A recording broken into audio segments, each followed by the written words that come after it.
Salam alaikum, Nomesti, Shalom Aleichem, Amboukap, Salam alaikum, Salam alaikum. Aujourd'hui, je vais vous parler de la loi allemande sur la stérilisation forcée du 14 juillet 1933. Alors, la loi sur la stérilisation forcée, ou sous sa dénomination officielle allemande, la Jet Set sur Verhütung Erbranken Nachwuchs, du 14 juillet 1933 permettait la stérilisation forcée de toute personne considérée comme souffrant d'une maladie génétique. Dispositif. Toute personne souffrant d'une maladie héréditaire peut être rendue incapable de procréer par le biais d'une opération chirurgicale de stérilisation. Si l'expérience de la médecine montre qu'il est hautement probable que ses descendants pourraient présenter de sérieuses déficiences héréditaires, physiques ou mentales.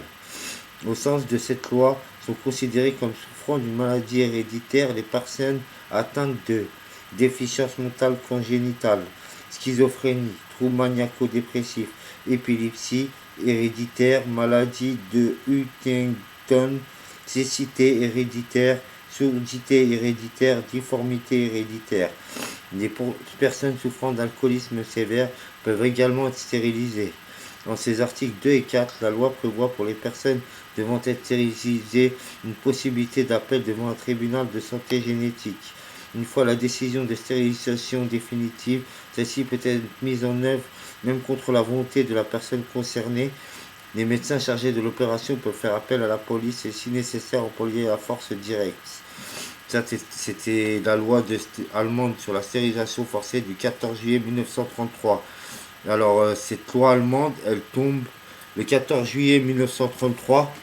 Et bah, ça fait pile 24 107 jours. 24 107 jours avant l'an 2000. C'est-à-dire 24, 10, 7 jours avant l'an 2000. Ok? Voilà. Et cette loi, elle était d'abord, elle était pour ces personnes-là, j'ai dit. Et après, ils l'ont étendue aux bâtards de Rhénanie. Ce qu'ils appellent les bâtards de Rhénanie, c'est ça, en Allemagne. Tu vois, ils ont étendu les bâtards de Rhénanie, je vais vous dire c'est quoi, c'est qui.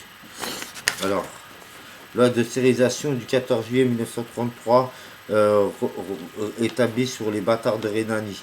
Bâtards de Rhénanie, en allemand Rheinland-Bastard, est le nom péjoratif donné sous le régime de la Weimar, puis sous le Troisième Reich aux Allemands, aux enfants afro-allemands nés d'union mixte entre deux personnes allemandes et africaines, généralement des femmes allemandes et des hommes des troupes coloniales françaises sous l'occupation de la Rhénanie après la Première Guerre mondiale.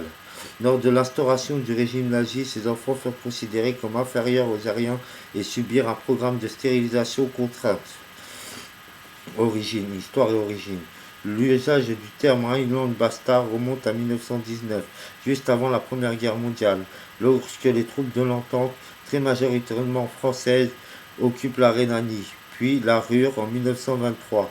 Lors de cette période, un nombre important de femmes allemandes et de militaires forts et des forces d'occupation convolent, tandis que d'autres couples ont des enfants hors mariage, ce qui sera à l'origine du qualificatif de bâtard. Le nombre estimé de ces enfants varie énormément selon les sources.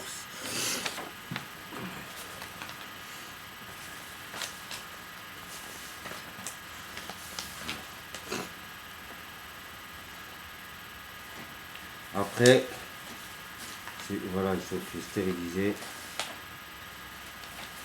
Après, je vais vous parler de ça. C'est de ce qui s'est passé en France le mardi 3 juillet 2001 dans le monde et en France. Le 4 et le 5 juillet 2001. Le 4, le 5 juillet 2001. Alors, le 3 juillet 2001, l'ancien président Slobodan Milosevic comparaît pour la première fois devant le tribunal pénal international pour l'ex-Yougoslavie, tribunal pénal international de La Haye. Il le qualifie de faux tribunal n'ayant d'autre but que de produire une fausse justification au crime de guerre commis par l'OTAN. Mercredi 4 juillet 2001, en France, en marge de l'affaire des abus sociaux de la ville de Paris, le Premier ministre Lionel Jospin demande un rapport sur les fonds secrets. 5 députés de démocratie libérale, François Goulard, François Daubert, Pascal Clément, Laurent Dominati et Philippe Pouillon proposent de créer une commission d'enquête parlementaire sur les conséquences de l'infiltration de l'appareil d'État par des organisations extrémistes trotskistes. Ces députés soulignent que des récentes informations publiées dans la presse française font état d'une stratégie d'entrisme pratiquée dans les années 1970 par des organisations trotskistes. Ces stratégies avaient pour but de placer aux plus hautes responsabilités de l'appareil d'État des personnes dont l'objectif était la destruction de cet État par des moyens révolutionnaires. Or, il apparaît que depuis une vingtaine d'années, un certain nombre de militants de ces réseaux clandestins sont parvenus à des postes institutionnels, ministériels ou diplomatiques stratégiques, ajoute-t-il. Jeudi 5 juillet 2001. En France, Michel Alliot-Marie, alors député RPR, juge la demande de rapport sur les fonds secrets faite par le Premier ministre Lionel Jospin comme, je la cite, dilatoire et hypocrite et suggère d'en geler l'utilisation. Le Premier ministre Lionel Jospin réplique: pourquoi ne pas geler l'État? Voilà. Et maintenant, Madame Michel Alliot-Marie, c'était le 5 juillet. Et le 4 et le 5 juillet, le 5 juillet au matin, elle a signé la loi sur l'interruption volontaire de grossesse. La loi, elle a signé le 4 et le 5 juillet la loi sur l'interruption volontaire de grossesse. Et le 5 juillet, elle dit ça à l'Assemblée. D'accord? Maintenant, j'ai une autre pièce à vous montrer. Voilà. Elle a utilisé des termes bien précis. Voilà, comme vous pouvez voir. Là. Là, comme ça.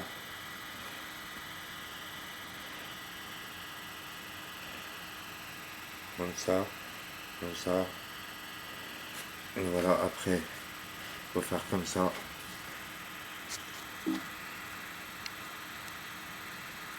Voilà.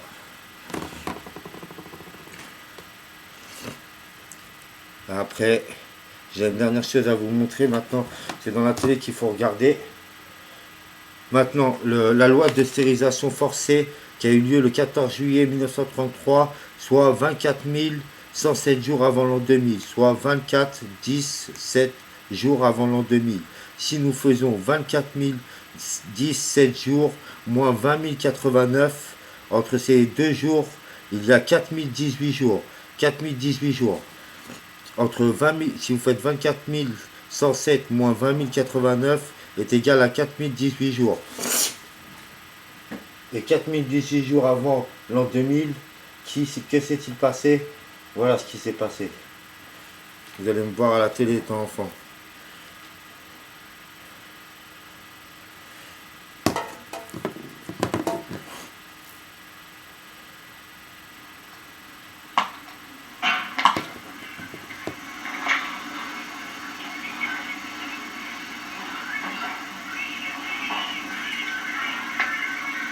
Là,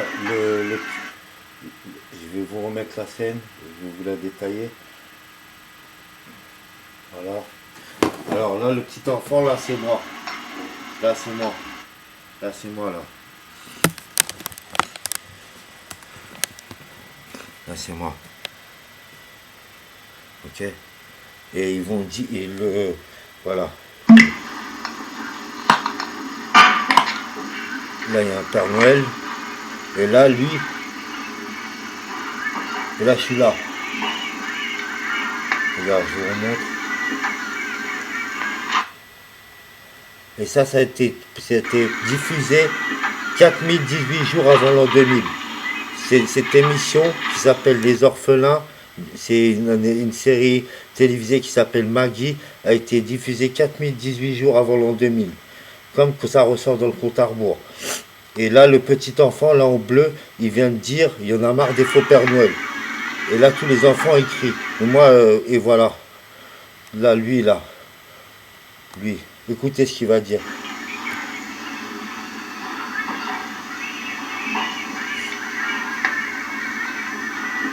Et après, il me regarde. Regarde, je vous remets la scène. Je vous remets la scène, il va dire, il y en a marre des faux Père Noël. Et après, il me regarde.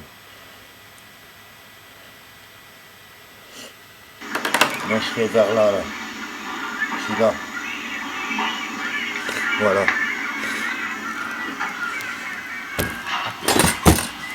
Voilà. Je voulais dire que j'en voulais à personne et que vive la religion de Dieu. Sachez que Dieu vous aime, vous revivrez, on fait tous des erreurs.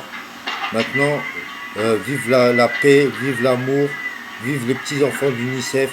Les petits enfants là, ils n'ont rien à voir à des conflits de militaires.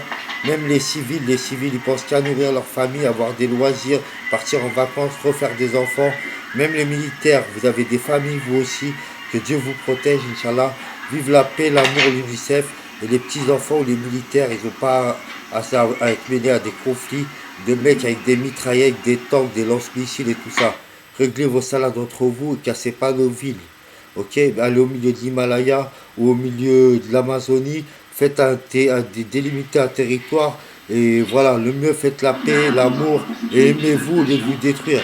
Ok, bah salam alaikum et j'espère que je vais retrouver ma liberté, Inch'Allah. Salam alaikum, messieurs dames. Inch'Allah, rendez-moi ma liberté et portez bien vous bien. Je suis pas votre ennemi, hein. Ou là, je suis pas votre ennemi. Et achetez des extincteurs, ils ont raison les pompiers. Allez, salam alaikum.